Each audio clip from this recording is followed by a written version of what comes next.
Wonderful moment this is. Coaches Johnson, plural.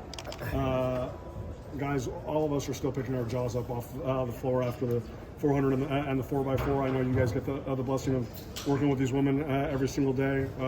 Chris, I'll start with you. I mean, talk about not just living up to expectations, but surpassing. I mean, just how extraordinary were both of those races? Well, I mean, obviously, guys, the Johnsons, we think a little different. And our bar is a little different, and obviously it takes a special athlete to be able to get to that bar. But we feel like that is the standard, and we're going to work them, and we're going to hold them accountable to that. But we're fortunate enough because these athletes are superior talents. They work really hard. They're really dedicated to it, and they're engaged in what we ask them to do. You know, and so it's a two-headed monster. So they really don't be able to get away with anything. So if I miss it, Boogie's going to catch it, or vice versa. And we working together is a blessing for me because doing it by yourself is very, very hard to do. And he's there, and he's got the prerequisite experience and expertise to be able to help us along in the program. And it's really a group effort, a joint effort from us. You're looking at guys from humble beginnings out of Prairie View, Texas, and had a dream, and we're living our dream right now.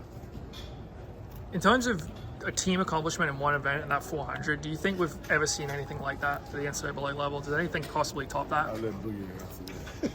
I don't know. I'm not a historian of it, but so many great accomplishments and feats in track and field throughout the years. But I think that in this moment, what the young ladies were able to accomplish will be special for a long time. I think the 400s and the 4x4s kind of highlight the team. They kind of, the backbone of the team, if you will. But I think those events and those runs will be special for a long time. Records always may be broken, so I'm sure it'll be our job next year to kind of surpass that. But we'll enjoy and relish it for now. But when we started the season, we set pretty lofty goals for the team and the athletes, and I think that for them to see those things come to fruition at the most important time, at the biggest championship, the biggest stage, I think it's a highlight to them and their hard work, and the goals they set forth, and the sacrifices they've made throughout the season. So couldn't be more excited for them, couldn't be more elated for the university and everybody. So we're kind of moonwalking on the ground right now, but we'll reset and look toward the trials that are looming here in the respective countries. How do the coaching responsibilities break down for that group? From the sprints to the hurdles to the jumps. One day he may be doing hurdles, and one day I may be doing sprints, and one day I may be doing jumps, and one day he may be at the high jump pit. So I kind of know how he thinks, he knows how I think, and it's kind of just seamless. And we could just basically have an outline, and we just go from there. So the thought process is the same, the messaging to the athletes are the same. Chris is the head coach, so it's a top-down mentality.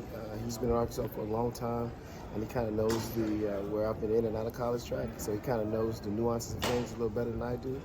And so we just follow his direction, and as it relates to training every day, we kind of think alike, and so it's seamless for us. It's easy. It doesn't take a whole lot of processing.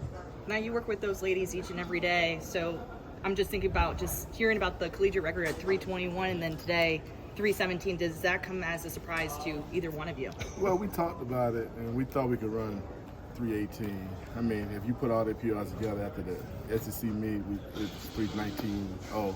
And we're fortunate enough to have a statistician in Sean Price that's going to give us all those breakdowns. But our goal was 3:16, 3:17 internally, but obviously we don't want to go out there and put that type of stress and press on. You need help to do that. You need other teams to be able to push you along. And I think Tennessee and the rest of the teams that were in that race really gave us a challenge. I just think that when you finish 1, 2, 3, 4, I mean, what are you going to say? Yep. I'm shooting for second. We were going for the win, and, we kind of played it safe with the handoffs because obviously the team title's on the line, and we could have did a better job there. But yet and still, what these athletes have been able to accomplish, and, I don't want to go and have this interview and be remiss without mentioning Laura Taborda, Destiny Hooven, Sydney Travolta, and all the young ladies who contributed, and Rachel Glenn obviously, to this championship, because it's a collective effort. This is Arkansas way. It's not one way. We might be strong in one event this year and it'll be something else the next year. But the buy-in that we get at the University of Arkansas with our athletes and the coaching staff and the administration is next to none. So we can't really complain about that. Obviously, we always want better, but I think it provides a landscape for us to do what we do and do it at a very, very high level. And we want to push. We just don't want to settle for just what happens every year. We want to push and see if we can get to the next envelope. And I think having the right staff, having the right athletes, and having the right attitude as it pertains to that will always yield a special result. Did any of the times in the 400, open 400, surprise you guys today? Not really. No, not really. How happy are you guys that Rosie finally gets to join the group? You know, Rosie is like on a stalwart. Like, she is kind of a utility knife, and she just serves in so many different purposes, and she just works hard every day. The kid out of Dallas shows up with a great attitude and just is brought into the program. She's been with Coach Johnson for the entire time, and will just do anything you ask her to do. And this is kind of her reward for just kind of being a team player and always putting the team first. And this is kind of how she's rewarded with a phenomenal time, a personal best, and something that's going to really give her a lot of confidence going into the Olympic trials. We laugh about it all year. From day one, we always tell the athletes that it's going to come down. Every national championship is going to come down to the 4x4, and you know, everything's on the line. What are you going to do? Who are you going to be? And for the championship to go down to the wire like that today with the 4x4 was as good as it gets for us. We got a chance, then we know the athletes are going to give everything they have in the tank. They certainly work hard enough to do it. So what a way to end the championship lead on top, man. And like to congratulate Oregon and obviously Florida and all the other teams. Yeah. I mean, Ole Miss. Yeah. I mean, you're looking at Tennessee, Texas. I mean, everybody's on the A game, and an Olympic year brings it out of everybody. So to go out and just have to be able to sit down and look at all the success and all the PRs and just the phenomenal performances, it will be rewarding. Obviously, we're moving and we're focused on what we're doing, but just to be able to go back and look and just see some of those things I mean, coaches are really coaching. Yeah. And we just have to stay on our A game and try to stay ahead of it. But we know we got our hands full. So congrats to those guys, and we're just the fortunate ones this time. Kaylin ran 49.13 today. As a true freshman, like, do you think she could get to this level this quickly? How'd that happen? I think when I remember we brought up, when I came back to campus, Coach Brown, he said we got this little freshman. She's like a little 53-second girl out of North Carolina. And the offseason was really, really hard for her, and she was nicked up all the time, and we just kind of kept encouraging her, and she just kept kind of buying in, and she finally started getting consistently healthy and being able to train well, and to see her come out here and run like she wants. She's just fearless. I mean, I don't think she knows any better at this point, but she's certainly fearless. She listens and takes coaching very, very well. You don't get that all the time. We're just fortunate enough to have her in our program. I'll take 10 more just like her, I think we'd be all right. And I just think, I mean, if in talking about Caitlin Brown, and I don't have the stats, I'm not the stats guy, but I would venture to say she's probably ran the most 49s of all the athletes that we've had at the University of Arkansas.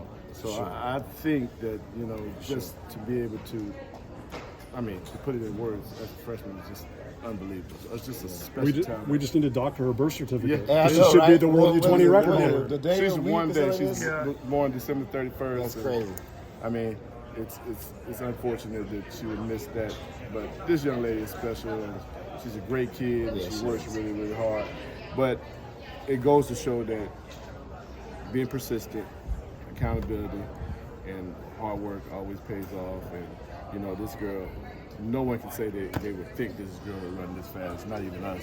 She's Britton Wilson's biggest fan, and she asked us after the 400, well, how fast did Britton run last year? Coach said, well, that was it. You just matched it. So she was like, oh.